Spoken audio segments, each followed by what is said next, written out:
السلام عليكم، مرحبا بكم في كويزين لطيفه. اليوم ان شاء الله غنشاهدوا مع بعض طريقه تحضير شباكيه بشكل جميل. كيف كتشوفوا زينتها من الجوانب بالزنجلان.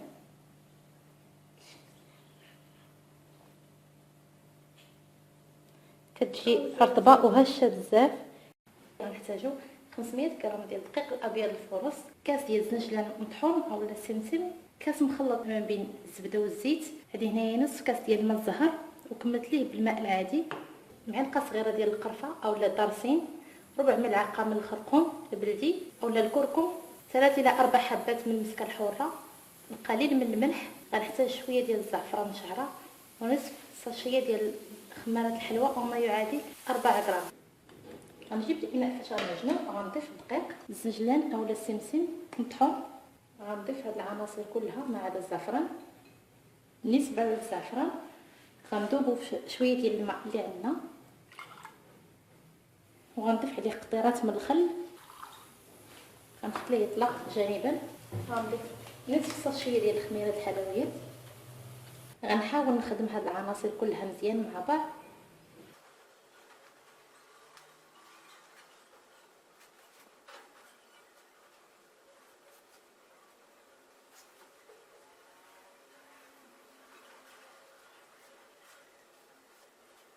بعد ما ندمجوا ليه العناصر غنضيف الماء اللي درت فيه الزعفران مع الخل،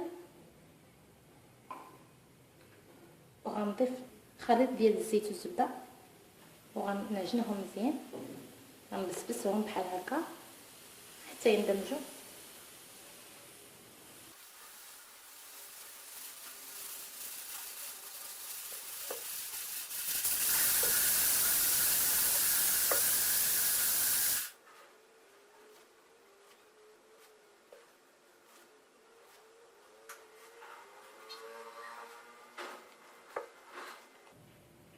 بعد ما خلطت هاد العناصر مزيان غنبدا نضيف ليهم الخليط ديال الماء الزهر والماء بشويه بشويه على حسب العجين كيتجمع.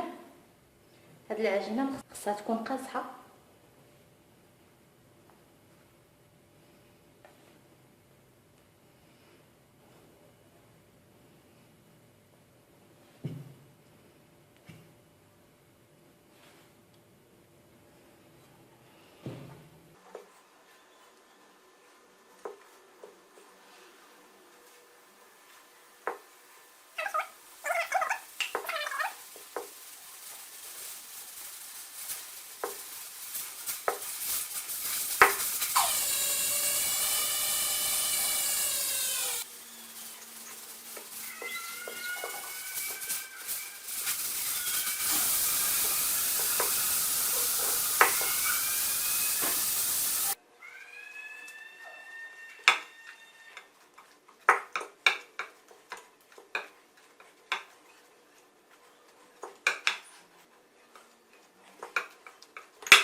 بعد ما درت العجين ديالي مزيان غنغطيه بالبلاستيك الغذائي وغنخليه حتى يرتاح مزيان.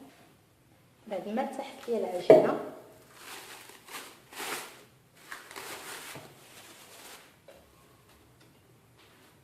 غنحاول نقطعها كرات صغار.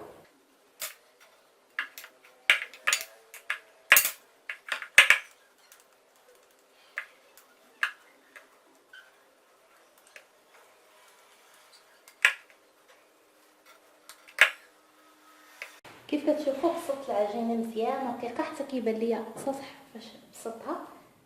غنقطعها لاشرطه.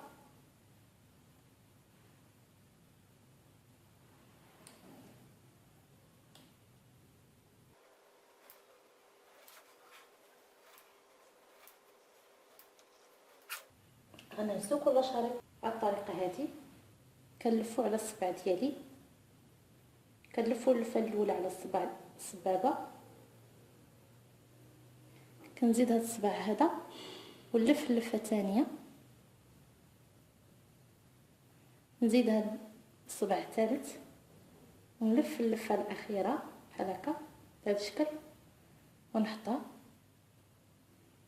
غنقرصها من هذه الجهه فاش سال لي الشريط كنقرصها بحال هكا ونقرصها في الجهه المقابله لها بهذا الشكل.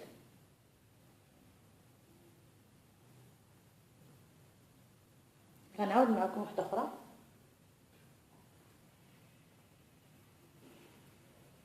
غنقبط الشريط بحال هكا، غنلف اللفه الاولى على صباع السبابه، غنلف اللفه الثانيه على هذا الصباع بهذه الطريقه هذه، وغنزيد هذا الصباع الثالث وغنلف اللفه الاخيره، غنحطها بحال هكا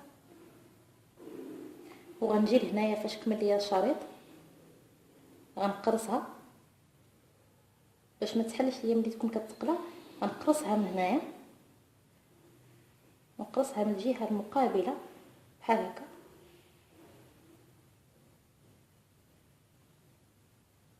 الا بان لكم هاد الشريط كثير كنقطعوه، هاد العجينه اللي كاينه هنا الا بانت لينا كثيره كنقطعوها وكنقرصوها مزيان بهذا الشكل. وغنكمل بنفس الطريقه.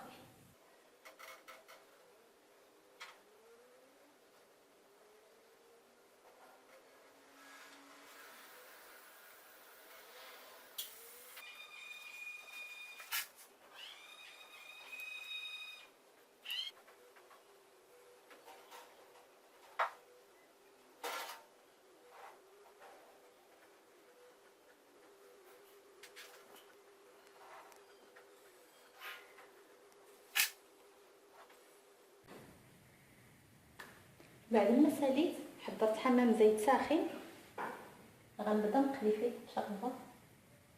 بسم الله. قبل ما نديرهم كنزيد نقرصهم هكا في الجناب باش ما يتحلوش ليا في الزيت.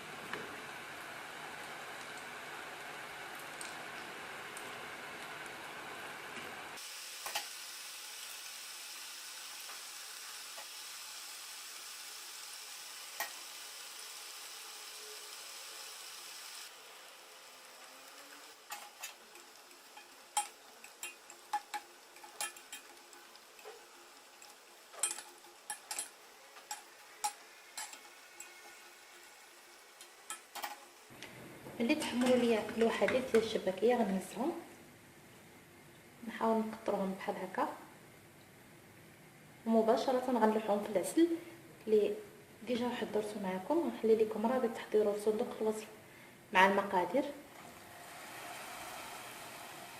غنحطهم في الزيت في العسل عفوا.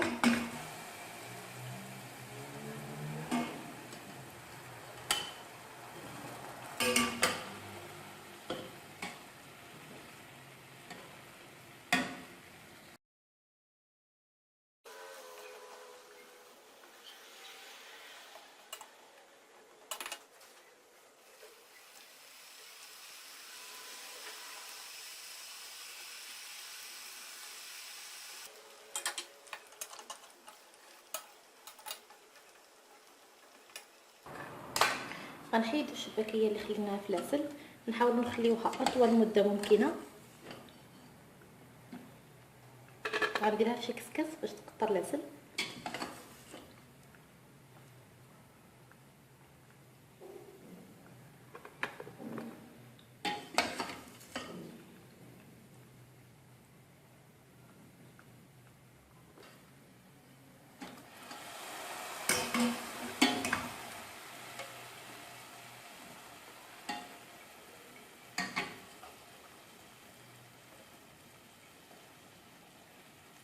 هذا هو الشكل النهائي للطبق ديالنا. كنتمنى ينال اعجابكم.